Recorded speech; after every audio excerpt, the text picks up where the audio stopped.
A new party shakes up the political scene in the latest polls ahead of Taiwan's 2024 elections. Taiwan's military is in the spotlight as lawmakers call for better handling of sexual violence cases. A diplomatic breakthrough in Prague during Taiwan's foreign minister's mission to Europe. Plus, respite for homeowners as the central bank pauses its series of rate hikes.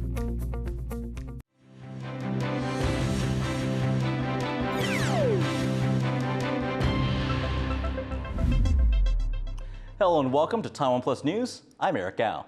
Starting off with local politics, new polls on the 2024 presidential race indicate that the ruling and opposition parties' political grip over the country could be broken by a relative newcomer. The Democratic Progressive Party still leads in popularity, but the 4-year-old Taiwan People's Party has overtaken the opposition Kuomintang. John Van Trieste reports on a possible shakeup in the country's political landscape. The latest presidential polls are in. Politics site RW News and polling firm K-Point Survey and Research have both put out their findings, and it looks like people are calling for change. The polls put Democratic Progressive Party candidate and Vice President Lai Ching-te in the lead with 31 to 38% support, which could be expected. But both surveys placed former independent Ko Wen-je in second with 22 to 32% support. His Taiwan People's Party was only founded in 2019, and with just 5 seats in Taiwan's current legislature, it usually lags behind the top 2. But in these polls, it's overtaking the dominant Kuomintang, or KMT. Its candidate, New Taipei Mayor Hou Yu-ih, comes in at around 18 to 22%. These numbers echo a late May poll by online newspaper My Formosa, which put the candidates in the same order, indicating this may be where they've sat for several weeks. These results have sparked rumors that the chair of the third-place KMT could intervene in the running of Hou's campaign. 朱立伦主席之前就已经讲说他是最强总教练了。既然是总教练，就应该要帮所有场上的选手规划好最好的，不管是训练的方向，不管是备战的策略，不管是后续的安排。Though officially, the party says there are no such plans. And while the polls may show the DPP's Lai in the lead, his two opponents both say the latest numbers don't worry them. 民调的高低我都参考，也虚心的看待这些事情。侯友宜不怕挑战，不怕困难，会坚定不滑。民调跟股票一样，你知道吗？看看就好了，你不要每天去追那个数字。我跟你讲，民调要投票那天高才有用啊，其他天高有什么用？ With 7 months to go until the elections, analysts say there's still plenty of time for voters to change their minds. John Su and John Van Trieste for TaiwanPlus. For more insight into what these numbers mean, John spoke to political commentator Courtney Donovan Smith. So generally speaking, how reliable is political polling in Taiwan, would you say? Some, I think, are politically biased by the side commissioning them. Now, the one that I follow the most closely is the My Formosa polls. And I don't think they're intentionally politically biased. The two latest polls, which I think we're going to discuss today, are the RW poll. During the last election cycle, I thought that their polling came out fairly reliable. The other one, K-Point, that just came out, I really don't know very much about them. They're a pretty irregular pollster.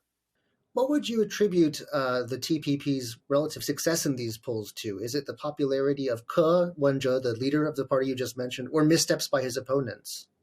Both. I think what's happened is you'll notice that coming into this presidential race, you'll notice that both Lai and Ko came into it prepared. Meanwhile, Ho came into this, he was announced as presidential candidate, and he has basically no platform. Party unity is seriously split. But then he's also got this whole, scandal going on where at a local kindergarten, the teachers were giving the students barbiturates. And there's been a lot of criticism against Ho for the way that the city government has handled it. Do you see the TPP making this election a breakthrough and a new start, or will it fade away like many of its other third-party predecessors? It will depend on, I think, on a few factors. Ke is fortunate in that he's got An Gao, Vivian Huang, Tsai to a certain degree. So he's got a little bit of star power joining him in the party, but he's got to cultivate that so that the party doesn't come across as just a vehicle for Ko-Wenza. And then the other thing is, will people lose interest in the party? That sometimes happens. That was John Van Trieste speaking to political commentator Courtney Donovan Smith. President Tsai Ingwen says Taiwan plays a key role on the front line of protecting democracy. She says all eyes are on the country as it defends itself from authoritarianism with the help of its democratic partners. Tsai made the statement while meeting with officials from the Washington-based Foundation for Defense of Democracies. The delegation arrived in Taiwan on Sunday for a 6-day visit. They're here to provide recommendations on improving the country's defense and on regional security. U.S. Secretary of State Antony Blinken spoke with Chinese Foreign Minister Qin Gang over the phone on Wednesday. Their call came ahead of Blinken's planned visit to China this week. During their call, Blinken reportedly stressed the importance of maintaining lines of communication between the two countries. But according to China's readouts, Qin told Blinken that the U.S. should respect China's core concerns, such as its stance on Taiwan. U.S. officials have confirmed that Blinken will visit China from Friday to next Wednesday. He was supposed to visit in February, but that was postponed after a diplomatic standoff between Washington and Beijing over a suspected Chinese spy balloon that flew over the U.S. mainland. We go into this trip very clear-eyed that we have a number of differences with the government in China, that we have differences on a wide range of issues, and we're going to be clear and candid about those issues. It doesn't mean we will have any breakthroughs on them on this trip. Growing threats from Russia and China, climate change, and supply chain disruptions. Those are some of the main issues facing Germany, according to its first ever comprehensive national security strategy report. The document says the country's priorities have been transformed by Russia's invasion of Ukraine. It highlights the need to reduce dependency on other countries, citing the energy crisis in Europe resulting from that war. It also warns of becoming too reliant on China, one of Germany's top trading partners.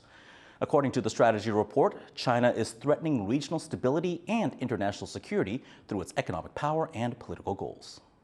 Denn es geht ja darum, dass China weiter wirtschaftlich wachsen wird, auch wirtschaftlich wachsen soll, dass die Einbindung Chinas in den Welthandel und die weltweiten Wirtschaftsbeziehungen auch nicht beeinträchtigt werden soll. Wir gleichzeitig aber die Sicherheitsfragen, die sich für uns stellen, zu beachten haben.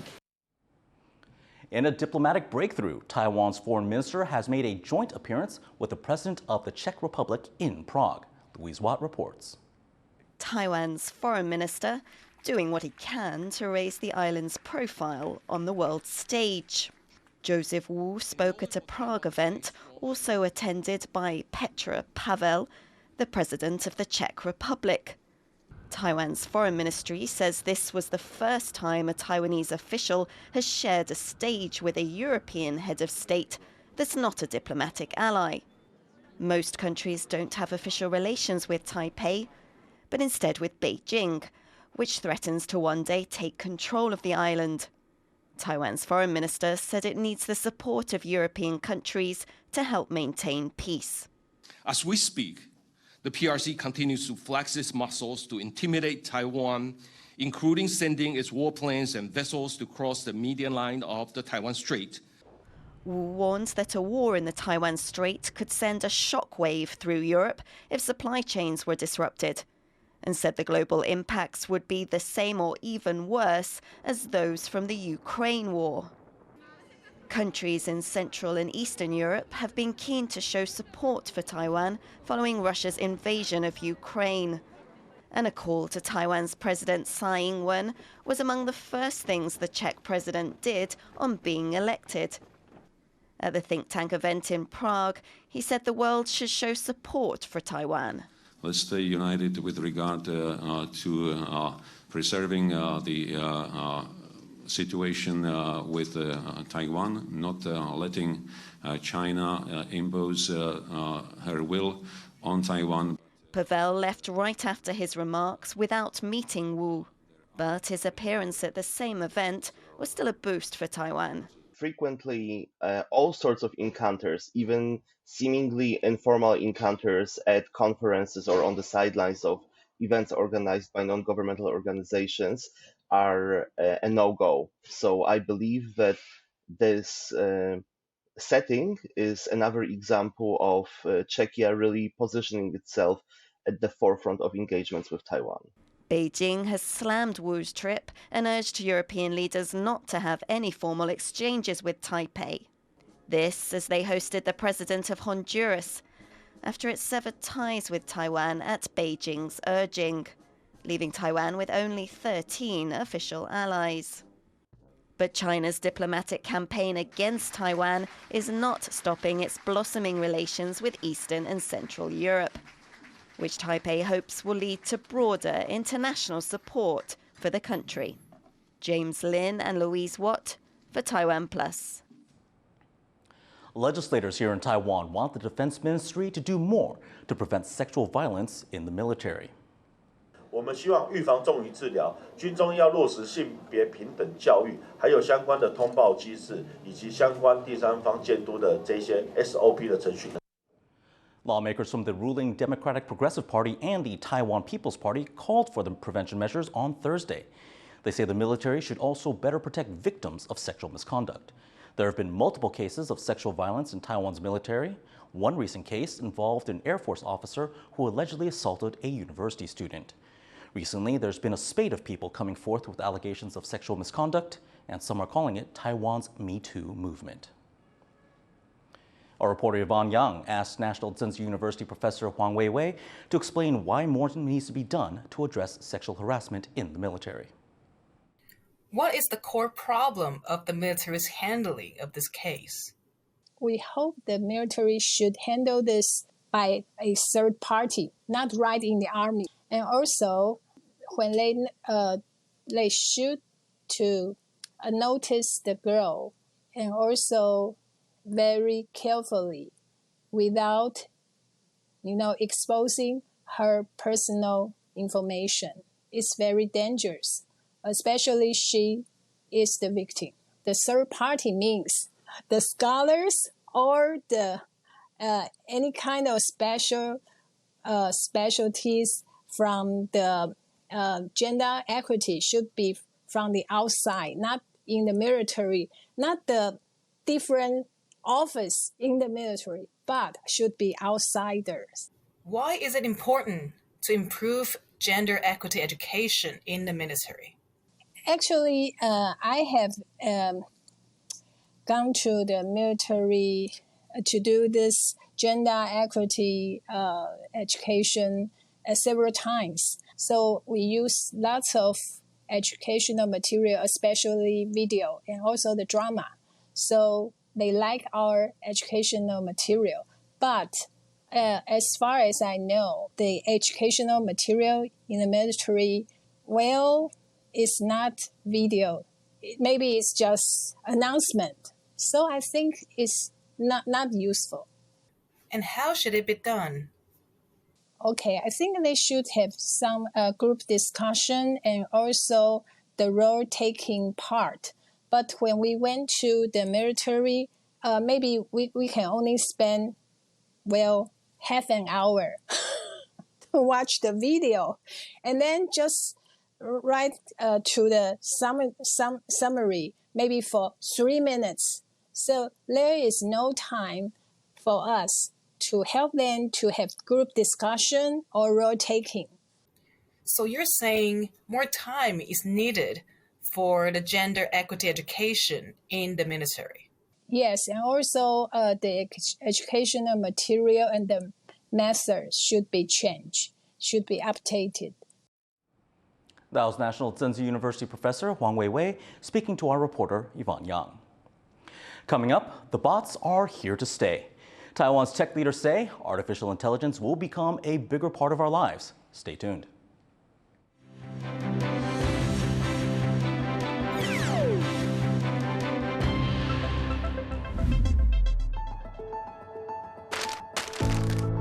In the face of adversity, the power of truth.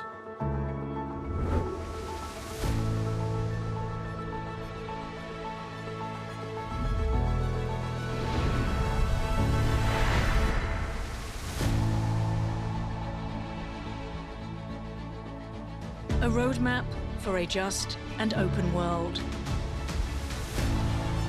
Charted by the freest country in Asia. 5, 4, 3, 2. A warm welcome to TaiwanPlus News. I'm Ian Kavat. Taiwanese semiconductor giant TSMC. Public buses to be electric by 2030. A mission that begins with listening.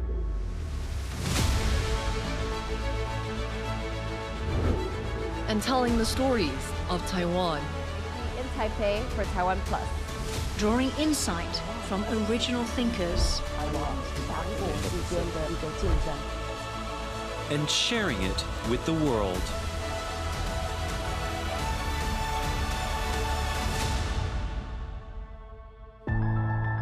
TaiwanPlus News, a voice of freedom in Asia. For more stories from Taiwan and around the world, please make sure to visit us at TaiwanPlus.com.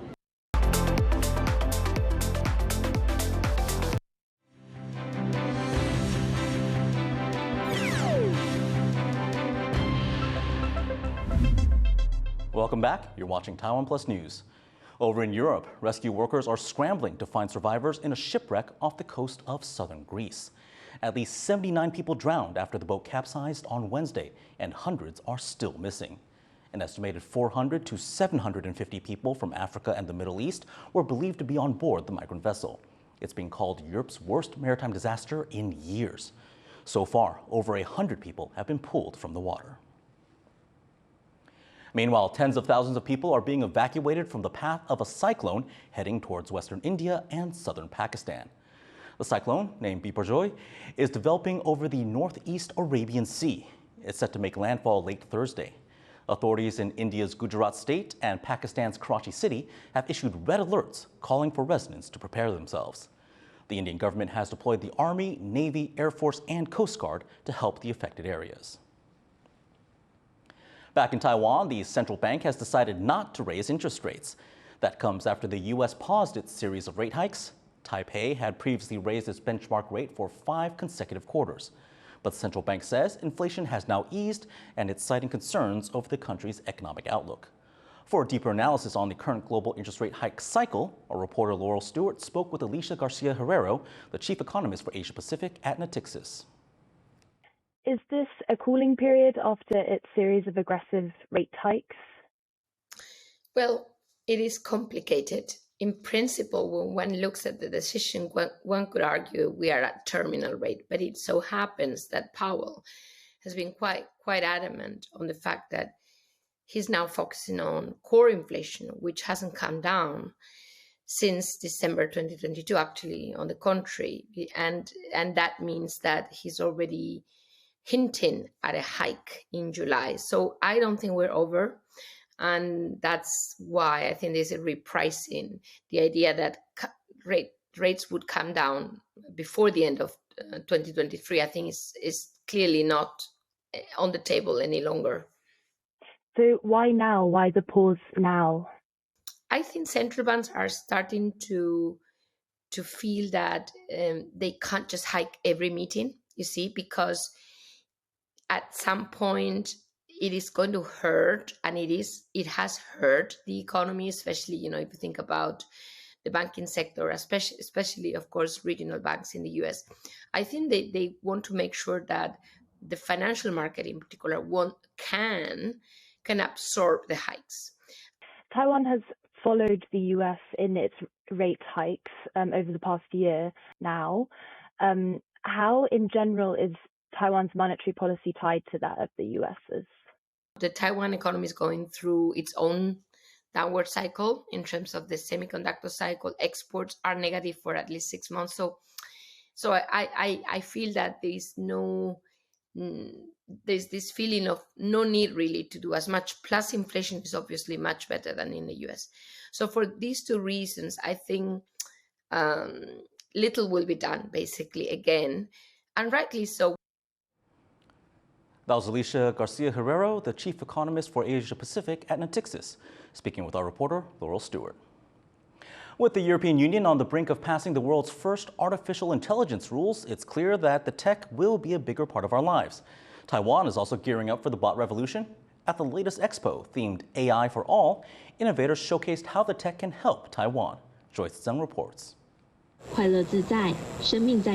Skeptics may find it a tough pill to swallow, but it's looking like AI technology is here to stay.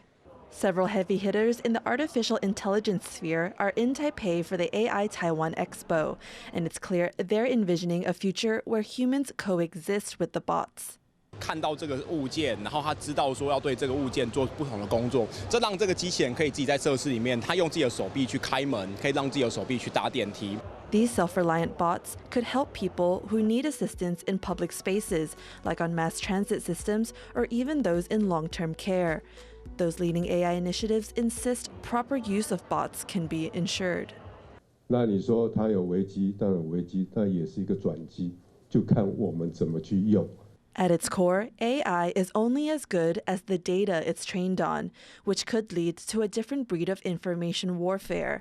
While unveiling plans for a new Taiwan-made chatbot, Science and Tech Minister Wu Zhenzong said that's why developing the country's own AI tool is crucial. 台湾不能没有自己的。那为什么我们要做？因为我们有一些东西不能随便问别人。 As innovators continue pushing the boundaries of what AI can do, it'll be up to the users as to how effectively and safely they can be embedded into the human world. Eason Chen and Joyce Zhen for TaiwanPlus. As the world's top semiconductor manufacturer, it's no surprise that Taiwan is also the leader in buying chip materials. According to industry association Semi, Taiwan was the world's #1 buyer of supplies for computer chips in 2022 for the 13th straight year. It bought over $20 billion worth of things like silicon wafers and electronic gases. The country makes 90% of the world's most advanced chips, and it's home to industry heavyweights like TSMC and packaging and testing company ASE. It's now been a full year since China banned imports of grouper fish from Taiwan, and the market here has adapted. But farming of the popular seafood now faces other challenges. Sally Jensen has more. It was just the latest in a growing list of foods China refused to keep buying from Taiwan. When Chinese customs added Taiwan-bred grouper to its import blacklist 1 year ago, many worried about the potentially devastating impact on the country's fish farms. At the time, Taiwan shipped 90% of the popular seafood to China. But 1 year after the ban was announced, vendors say the shock has not been as big as expected. The grouper market has found ways to soften the blow. Part of that has involved government efforts to promote the fish at home, including adding it to school lunch menus. Community leaders are hoping the trend for buying local will grow. 那我们常常在说，石斑鱼是台湾人最熟悉的陌生人。台湾爱吃鱼，但是最喜欢吃的是进口的鱼，不是台湾自己本产的鱼。所以我就觉得，包含班端有石斑，包含我们自己地产地销，我觉得都是一个我们要持续去推进努力的目标。 The ban has also provided an opportunity for farmers to diversify their business models. More and more have begun moving their breeding pools indoors and producing a wider variety of products to sell on the local market. In fact, concerns have now moved on to other risks to their trade, like Taiwan's recent unstable weather. 降雨量它不会直接降进去我们的这个养殖池里面，然后不然那个海水的咸淡如果跑掉的话，对石斑鱼的环境会比较有影响。 A year on, and Taiwan's grouper farmers are promoting their product at home and abroad. In the face of China's economic pressure, they've shown a willingness to adapt. Andy Xue and Sally Jensen for TaiwanPlus. In sports news, former NBA and Taoyuan Leopards star Dwight Howard may come back to Taiwan with his checkbook. Howard has just reunited with his children and family back home in the U.S., but expressed his love for Taiwan following his 6-month stint here. He also gave an Instagram shout-out to his T1 League team. But it's the last line of that post that got fans excited. He says he's thinking about buying a team here in Taiwan. Howard made a tearful exit from Taiwan last month and blasted the Leopards for planning to slash his pay by 65% for the next season. He called it very disrespectful, but also said that Taiwan is where his heart is. I'd love to come back to Taiwan, but we have to talk to the team. We have to make sure everything's right. But my heart is here. A diver has found an unidentified species of sea sponge in waters off southern Taiwan. Laurel Stewart explains. Snowflakes under the sea. What you're looking at is spawning sea sponges. These porous creatures live in the shallow waters of Green Island off Taiwan's southern coast, and they're reproducing en masse. Taiwan is home to a type of sponge known as the giant barrel sponge. But local diving instructor Yu Ming has found a sponge species that's not common in these waters, growing on a reef. Sponges are often mistaken for plants, but they are in fact animals. Scientists say the first animal on Earth may have been a sea sponge. Sponges reproduce through budding and fragmentation, a process called spawning. Spawning doesn't always lead to new sponges, so capturing it on camera was a rare occurrence. The sponges off Green Island are good for the environment. Duan Wenhong of National Taidong University says these benefits come from the sponge's structure. 海绵基本上在海洋里面它就像滤水器 Experts haven't yet identified the new species, but the expansion of the sponge family is a promising find for Green Island's marine ecosystem. Patrick Chen and Laurel Stewart for TaiwanPlus. Thank you for watching TaiwanPlus News. Remember to download the TaiwanPlus app for more stories from Taiwan and around the world. Before we go, take a look at this penguin clinic in South Africa, working to raise awareness about saving the seabird's future. I'm Eric Gao. Take care and see you next time.